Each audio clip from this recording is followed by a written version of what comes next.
안녕하세요. 시테크 가족 여러분. 재테크의 여왕 슈엔슈입니다. 지난주 수요일부터 6월 개인 투자용 국채가 판매되었는데요. 내일 청약이 마감돼서요. 오늘 개인 투자용 국채에 대해서 좀 알려드리도록 하겠습니다.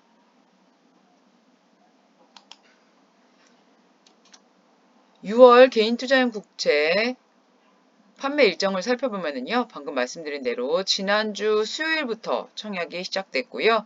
내일 청약이 마감이 됩니다. 그리고 매월 20일에 발행이 되기 때문에 이번 달 같은 경우에는 또 20일이 토요일이에요. 그래서 19일에 발행이 되고 계좌로 입고가 되겠습니다.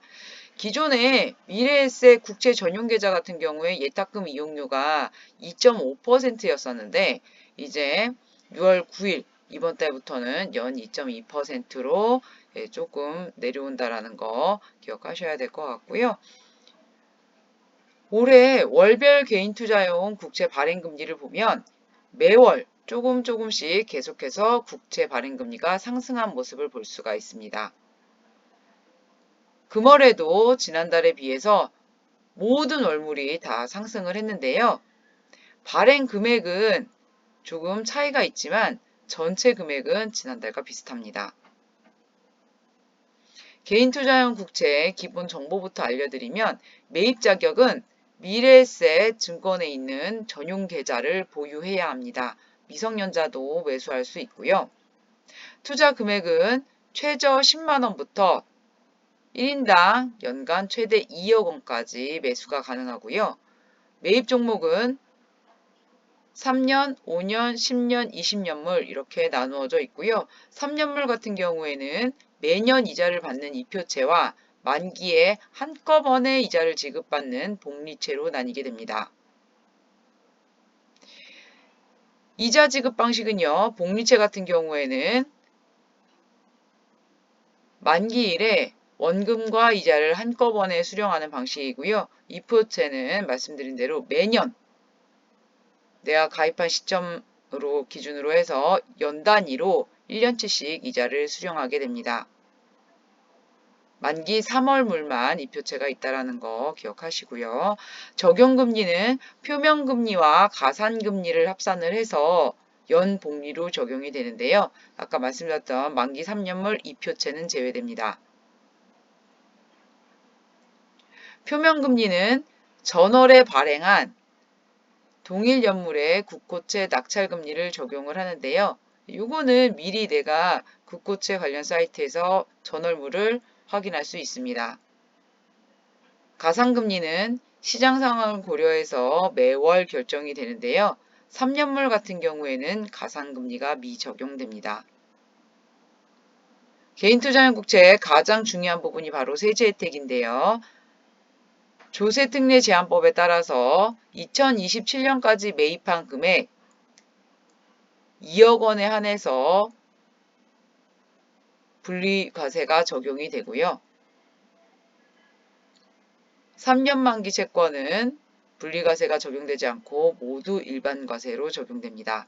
그리고 정말 또 중요한 것 중에 하나가 올해 하반기 중에 퇴직연금 DC형 계좌, 그 다음에 IRP 계좌로 개인투자용 국채를 매수할 수 있도록 변경이 된다고 하니까요. 이 부분도 기억해 주시고요. 저한테 이제 많이 물어보시는 것 중에 하나가 그러면 현재 미래에셋 증권에서만 국채가 매입이 되니까요. 퇴직연금, DC형 계좌, IRP 계좌도 미래에셋에 있어야 하느냐. 이 부분은 아직 확정이 되지 않아서 제가 딱 말씀을 드리기는 어렵지만 지금 분위기로는 연금사업자가 미래에셋 증권에 있어야지 매입할 수 있지 않을까 이렇게 생각은 듭니다. 중도환매 시에는 매수하고 13개월 차 이후로부터 중도환매 신청이 가능한데요. 월간 한도가 정해져 있기 때문에 그 한도 내에서 선착순으로 진행이 되고요. 표면금리 요것만 복리가 아닌 단리로 적용이 되며 분리과세가 미적용돼서 일반과세로 적용됩니다. 개인투자용 국채 투자 유의사항을 알려드리면 미래에셋 전용 계좌에서만 청약이 가능하고요. 청약한 이후에 타 증권사로 이관이 불가합니다. 타 명의 계좌로도 이관이 불가합니다. 개인투자용 국채금리는 매월 변동이 되고요. 가입한 후에는 가입 당시의 금리로 만기까지 적용이 됩니다. 맨 처음에 알려드렸는데 개인투자용 국채 매월 20일 기준으로 발행이 되기 때문에 판매일은 매월 조금씩 상이합니다. 만약에 20일이 휴일이거나 주말인 경우에는 평일에 발행이 됩니다. 발행 금액 초과로 청약했을 때에는 아래 기준에 따라서 안분 배정이 되는데요. 요즘 분위기가 계속해서 안분 배정되고 있는 분위기입니다. 특히 10년짜리가 가장 안분 배정이 좀 많이 일어나는 편이라서요. 10년짜리가 모집 금액이 가장 큽니다.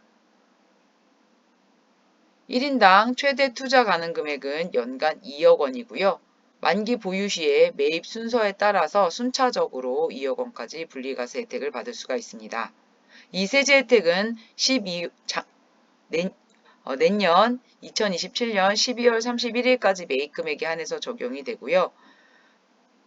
향후 세법 개정의 내용에 따라서 변동이 될 수도 있습니다. 제일 중요한 것 중에 하나인데요.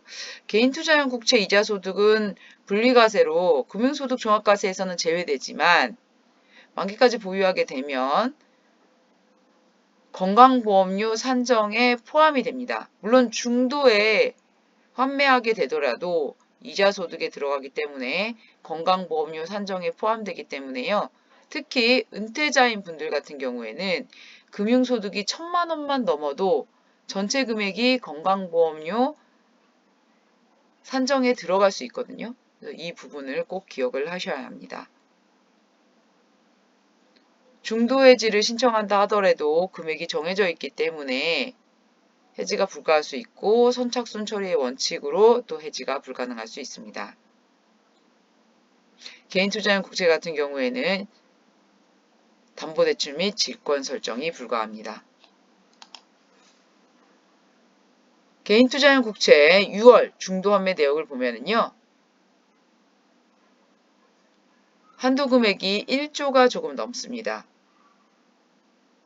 그래서 매입하고 나서 13개월 차부터 중도 환매 신청이 가능한데요. 말씀드린 대로 선착순으로 마감할 수 있으니까 이 부분 기억하셔야 될 것 같고요.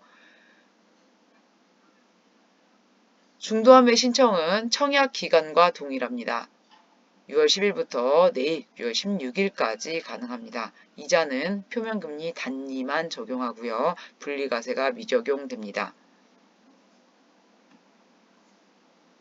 만기 3년물 기준으로 해서요.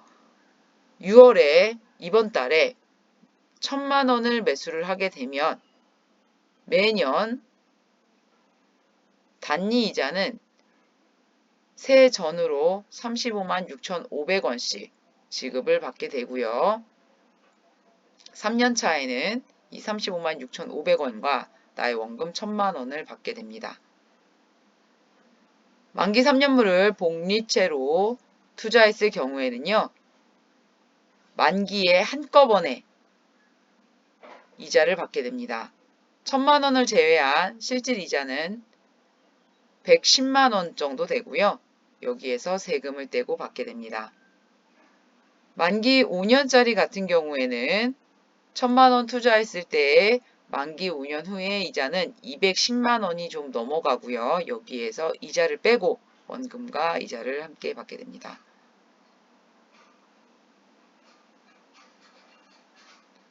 만기 10년물 같은 경우에는요. 1,000만 원 투자 시에 이자가 590만 원이 넘어가게 됩니다.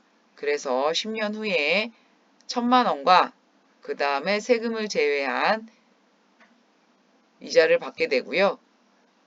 10년물부터 좀 주의하셔야 되는 게 아까 말씀드렸던 건강보험료 부분 조금 주의하셔야 돼요. 왜냐면 이자 금액이 커지니까요. 만기 20년물 같은 경우에 1,000만 원 투자했을 때의 이자가 세 전으로 1,600만 원이 넘어가게 됩니다. 그래서 1,000만 원만 투자했다 하더라도요. 20년 후에 건강보험료에 당첨될 확률이 굉장히 높습니다. 그래서 이 부분 꼭 기억을 하시고 투자하셔야 되고요. 만기 20년물을 투자하시는 경우에는 만기 20년 후에, 그러니까 만기 때에도 내가 근로소득자인 경우에 그럴 때 추천을 드리겠습니다. 자, 이렇게 해서 6월 개인투자용 국채 내용보도 알려드렸고요. 내일 마감되니까 개인투자용 국채 청약하실 분들은 잊지 마시고 내일 오후 3시 이전에 모두 청약하실 것을 추천을 드려봅니다. 스트레스 없는 즐거운 금융재테크 슈앤슈와 계속 함께 하세요. 감사합니다.